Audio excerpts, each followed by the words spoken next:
Sama ka ba sa Hong Kong, Edge? Ha? Paiwan ako. Bakit? Wala eh. Parang gusto ko na lang magpaiwan at magpakalayo-layo. Okay. Gusto mo pag at nung pagkalayo kasama si wifey? Bakit? Gusto mo magsunod pero kasama si ano? Kasama si wifey? Edge?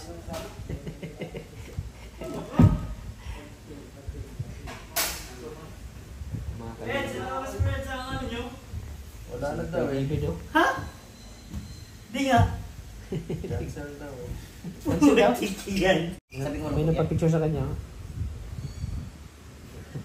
Malungkot guys. Si Normis. Dapat tinikira mo nila ako dito ng ano?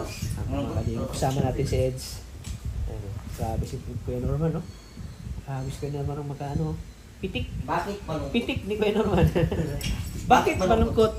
Si Edo. Si Habi. Grabe. Kasama natin si Edo. Edge, kumusta Edge?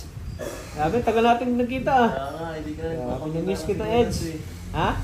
Makalayo-layo ka yata ay. Kala ko, nasa Rubis ka na. Grabe na Rubis. Busy Edge kasi yung nakaraang ano, grabe talaga yung ano ko. Busy ko sa pagpunta ng hospital kay Nanay Josie. Ay, oo nga ano. Sakit ba kasi Nanay Josie? Ano? Paano ko yan? Ano siya? Mild stroke? Ay, ako mahirap. Mild stroke siya Edge. Mahirap pag may sakit. Oo nga eh. Hindi iwasan tayo. Kailangan natin yung ano talaga. Mahirap tumulong kapag ka may sakit yung tulungan. Mahal ang gastos. Mahal talaga. Hindi ko alam. Saka kaya medyo busy talaga ako nung nakaraang linggo. Halos araw-araw ko nagpunta sa ospital eh. Kuya ko lang, mahila ko. Diyan na sila?